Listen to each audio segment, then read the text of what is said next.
Let's go. Right, welcome everybody. Hope everybody is well. Let me just get everything all sorted. I've been looking at summer camp because my kids are interested in doing it. So that's why this is here for anyone wondering if anyone's got any experience about US, summer camps. Yeah, they are for some strange reason interested. So pretty cool. So, I'm gonna support it. Right, this week, what are we going to be looking out for this week? One of the things that I am really looking out for at the moment is the stock market equities. So, as you can see, stock market's tumbling. We've got massive risk off. All right. And I want everyone to keep a little bit of an eye on it. And I wanted to go through because I don't normally go through very much why I have stock markets up US stock markets, and obviously why I look at US stock markets, and mainly so we can identify risk. Where is money flowing? And obviously this is scared money. All right. Whenever a stock market is going down, markets, I wouldn't say, very scared, but obviously, yes, they are not willing to put their, bucks into anything that's, of any kind of, yeah. They're basically big money is made through stocks. All right, it isn't made through FX. It's made through stocks, a little bit through commodities, but commodities are obviously used mainly, as a hedge because obviously they're used in risk off, times, which is obviously what we've got at the moment. However, if you look at this is Tesla, like massive drop. Like look at this chart here. All right, it isn't clean. I mean, and it is gapping to the downside. If we look at this two bad weeks, probably can class this as yeah, it's been running for a while. So and it's not looking like it's gonna stop. So that's obviously why I'm looking at stocks. It just gives us that idea of where money is heading, and obviously you can see stock markets took an absolute hammering. All right, an absolute hammering. Um, so, that is obviously one thing that we've got to be aware of. We obviously want to, see right, money is flowing into, safer assets. Those, safer assets should be dollar yields or bonds, and then sometimes it'll be gold, and obviously other assets. Yen can be, money can obviously flow into yen, but obviously that's messed about a bit. Swiss is another good one. Swiss is actually pretty strong. As you can see here, Swiss is pretty strong, but even Swiss has taken a bit of a beating. So, apart from oil, look at oil. Up 7.8% last week. I think we're going to be back trading up at these highs. We don't want to be, but obviously until this horrible conflict, which is going to start affecting the whole world. All right, that's how horrid it is.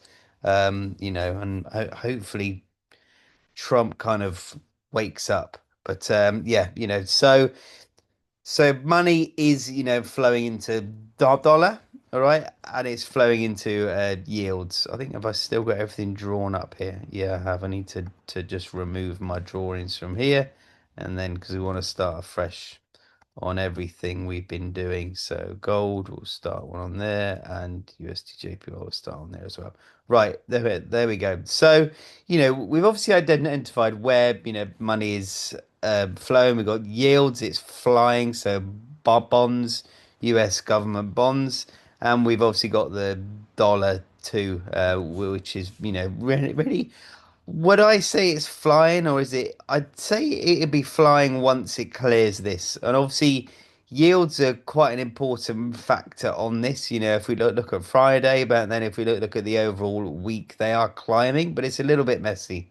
All right, so yields are obviously another one to look at in regards to, strength of the dollar. All right, as long as yields are climbing, dollar is going to climb high, and obviously that's what's going to keep gold, down. Gold had quite a good recovery in regards to last week as a whole. It kind of finished the week where it started. All right, started the week here, finished it here, had some price action. So you would have won either way. All right, so that's obviously the main thing to kind of focus on here. Now we've obviously got very very choppy market conditions. We obviously got the end of the quarter. All right. So we got end of the quarter Monday, Tuesday. So we do need to be a little bit careful as to, what we kind of look at here. In regards to today and sorry, Monday and Tuesday. I'm going to be probably doing the precision entries only because I just want to let the first half of the week kind of play its way out. Friday is a lot more important than Monday, so we don't want to load up too much Monday, Tuesday. Want to build a bit of a base, and then obviously slingshot from there into Wednesday, Thursday, and Friday. It's actually my birthday this week. Not that it really matters because I got a meeting with the accountant, but yeah, it's my birthday on Wednesday, so. 1st of April, April Fool. So yeah. But Friday's the big one here. We've obviously got non-farm payroll. Had a horrific one, last month. So yeah, let's wait and see what happens here. The only thing that was a little bit positive was the unemployment rate. So let's wait and see. But I don't think it's going to take much for it to beat these minus numbers. So should be pretty good. So yeah, let's wait and see. What obviously what happens here. But obviously, moving on, we don't have to understand the news. I recommend looking into everything month on month. Probably take you 3 months if you really really document everything, what's happened, why it's happened. Because believe it or not, with macros, the same thing happen every month. All right. So all you got to do is start recording it, and then you'll slowly start to understand. Oh my God, this comes out then, and this happened then, and then this comes out now, and that happened, and blah blah blah. So yeah, Monday relatively quiet. We do have Jerome Powell speaking. He's Mr. Negative at the moment because obviously he's worried about everything. So I'm not sure how much that's gonna impact. I do think we're gonna have a little bit of a continuation through Monday, or we might have some manipulation. Who knows? We're just gonna have to wait and see what happens. As always, I don't ever recommend trading Sunday evenings. I recommend letting markets open, letting the kind of market open wars happen, and then obviously we can look to capitalize after we've seen Asia play out. All right, so we got some obviously inflation data for Japan. We got some GDP data Tuesday for the pound. We got inflation data on for euro. And then we've got some consumer confidence, which will be quite interesting, actually. I'm interested to see how this consumer confidence comes out because I think it's going to come out quite low. I don't think anyone's going to have any confidence in the markets right now. Wednesday, pretty busy week, actually. We've got an unemployment rate for euro. We've got some retail sales. We're obviously back to normal timings too, so we'll be trading 6:30 and 1:30. So that's going to be a little bit nicer. It means we've got a bit more time in the mornings.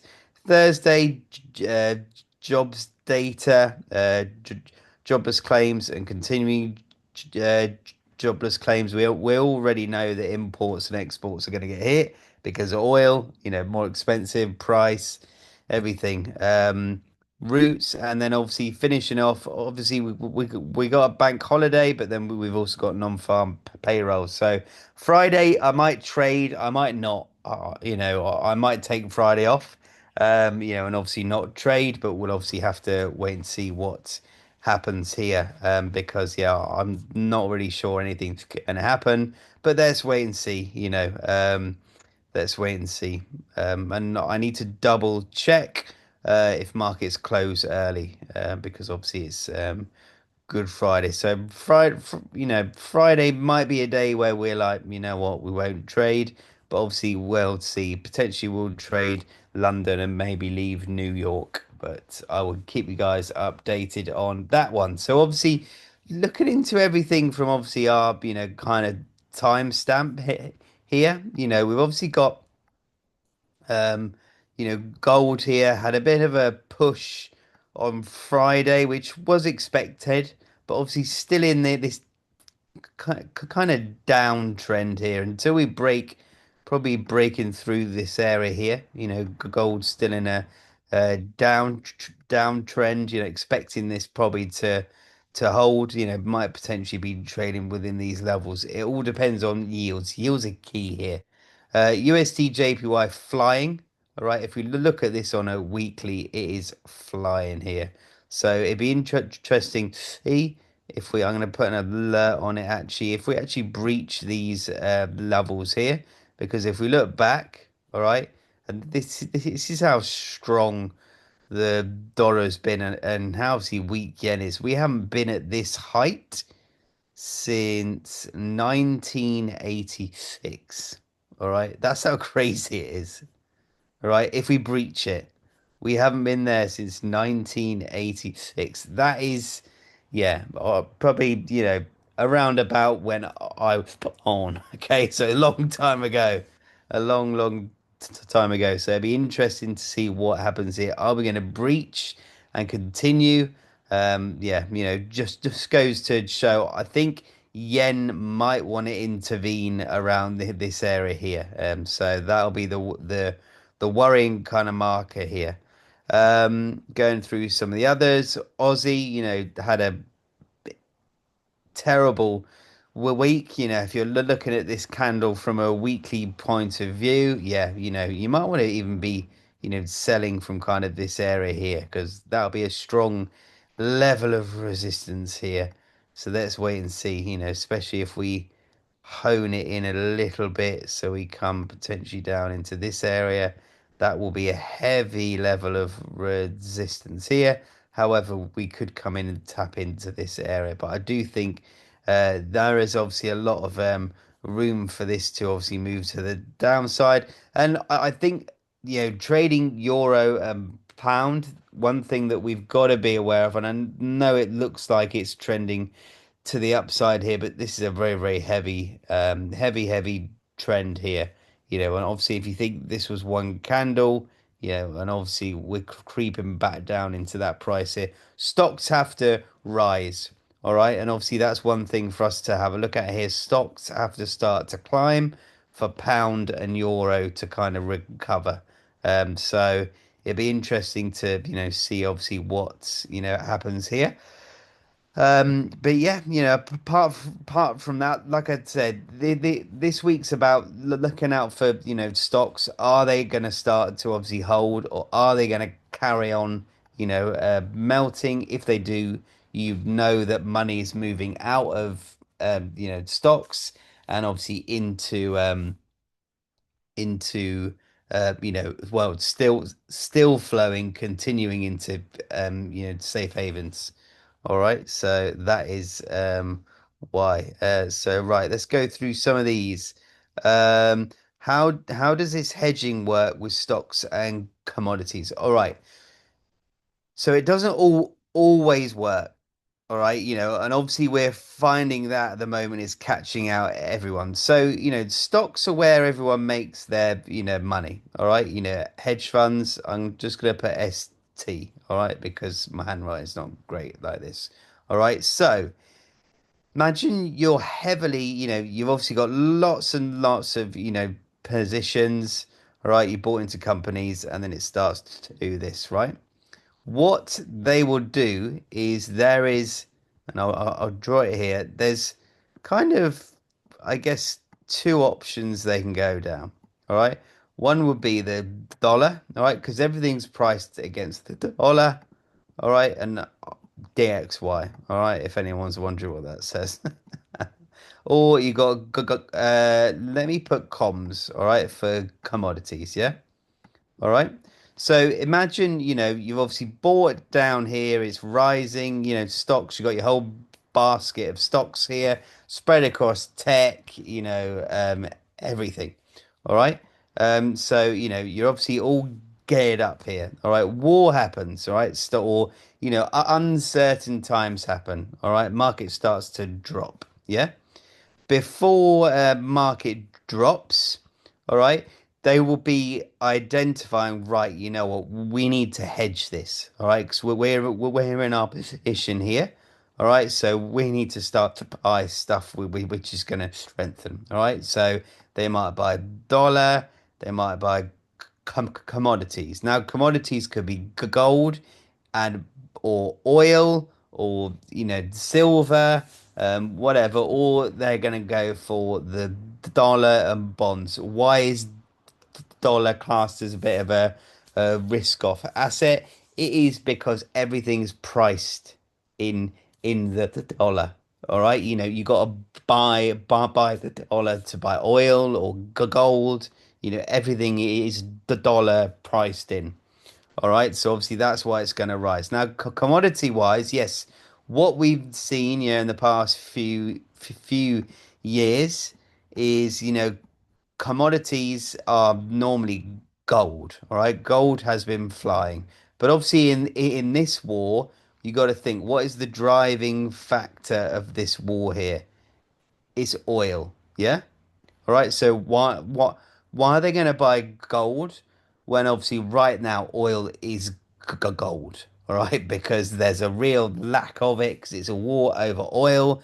There's transport routes closed. Everyone uses oil. It's expensive, so naturally, rather than buying gold or rather than allocating a larger proportion of your portfolio to hedge all these these are the money making positions here, the stocks, right? But they just need to hedge them long enough before they start to come back, so obviously while they're doing this, they're then buying oil, but when obviously stocks start to recover and they cross their equilibrium line, they will obviously close out on their commodity or reduce their commodity positions, right? So remember, a hedge fund is exactly like the name. They're constantly balancing, rebalancing, making sure that they are protected. And obviously, we can't do that as day traders, but obviously, when you're swing trading, long term trading, you can hedge, all right, and obviously it's very very easy to hedge, but obviously you're almost exposed, but you're not, if you do it smart. So obviously that's how hedging works. All right, happy birthday for Wednesday. Thank you. Which broker do you use? I think that's pretty obvious. Ian, got a couple of gold sales open from Friday. Missed the cutoff for closing on Friday evening. What would you do? Close open. I mean, if you've left them open, it is what it is. I do like to have a little look at Bitcoin. All right. So if we're looking at Bitcoin, it hasn't really done a lot this weekend, so I don't know. I can't see dollar opening up, massively. So I can't see gold opening up massively. If you're in sales, you're in a bit of drawdown, you might be okay. We might come down and tap these areas, but yeah. Obviously, I do not recommend to anyone holding gold over, night. Why do stocks have to rise to support euro and pound? Because, if you think about it, if stocks are starting to rise, we've obviously got a bit of risk appetite back in the market, and I do think because dollar's been on such an aggressive trajectory, we're going to, see we're gonna see it, yeah, fly.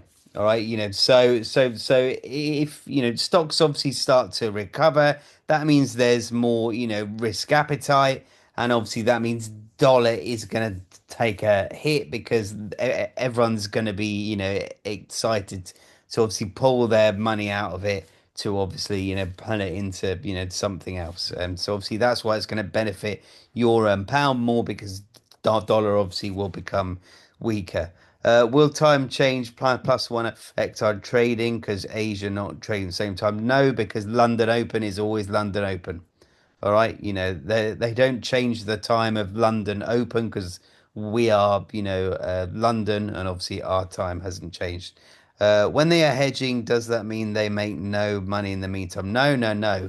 They can still make make money, but obviously it's they're obviously making it in a different way. Because as you've seen, oil has if we look at obviously oil here, right? I cannot remember when this war started, but I reckon probably hazard a good guess as to it would have been. Let's have a look here. It would have been around here, wouldn't it? So we're going to be around here, probably here. All right, maybe 26th here, March.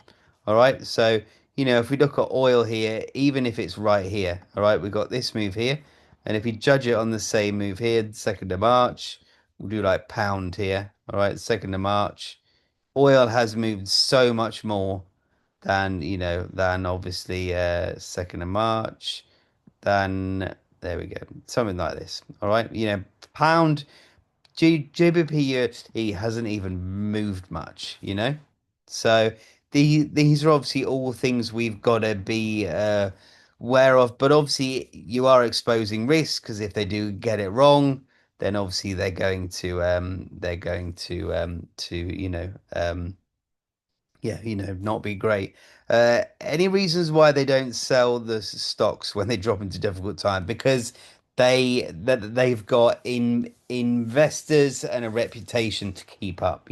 I don't know how many of you have invested in, I don't know, Hargreaves Lansdale or any kind of stock broker. They won't they don't have to tell you what they're investing in, how much they're investing in. They just have to tell you, potentially at the end of each quarter, whether they're up X amount percent or down X amount percent. All right, so obviously they're all they care about. It's a very, very selfish culture. They just care about the overall, the basket, the percentage. All right, so because they want everyone to keep their, money in there. All right, so they can't go down 20%. All right, they can't go down 20% one month and then obviously make 30% next month because they will be dropping investors left, right, and center. So they've got to keep in line with all the other investment companies. Yes, they're trying to outperform each other, but if there's one which is massively down, they're just going to be wiped out. So obviously that is how it works. Dorian, are you expecting a little dollar exhaustion this week? Has been very strong. I can't see that happening until this kind of war gets agreed. We got Trump saying that he's talking to the Iranians and they're close to sorting things out, and the Iranians are then saying we've never spoken to him, we don't know what the hell he's going on about. So we need this Hormuz Strait open.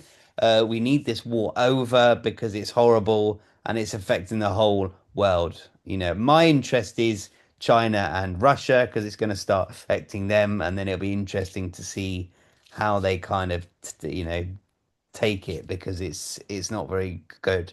So yeah, I don't know. I'm in two kind of minds here, but I do think yields can climb higher. I definitely think they are.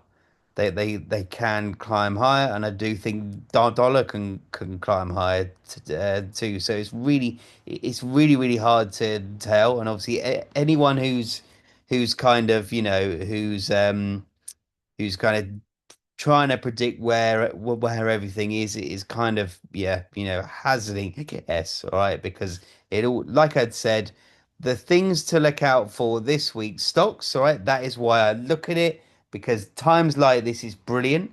All right, you can really identify, right, stocks are starting to rise.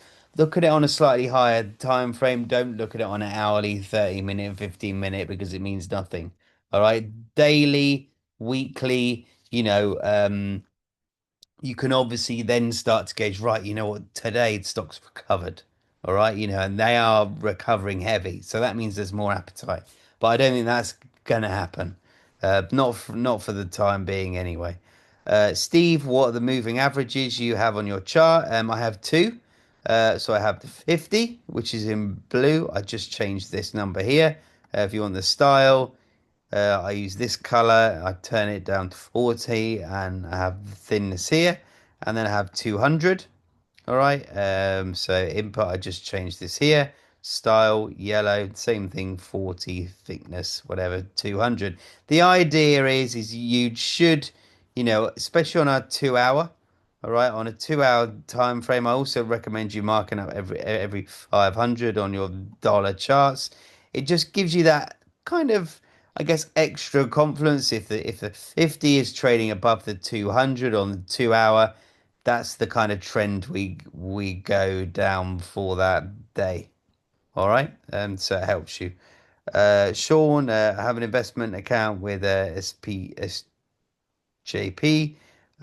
Don't see anything but an email every few months. Yeah, so that's basically how it works. And does anyone have any more questions? Any more for any more? Happy to answer anything. Otherwise, we'll end it here. We'll get on with our Sunday evenings, and then we will be ready for tomorrow. Trust me, it's going to be a massive week. I'm totally hyped up. Yeah, we actually had a brilliant week last week. Really, really good. Was really, really happy. Very, very, solid, all green. I want to finish this month green, green. So, yeah, that is obviously the plan. But no, I hope everyone has a great evening. And yeah, if you got any questions, as always, reach out. I'm always here. All right. So have a great evening. Yeah. And let's smash it.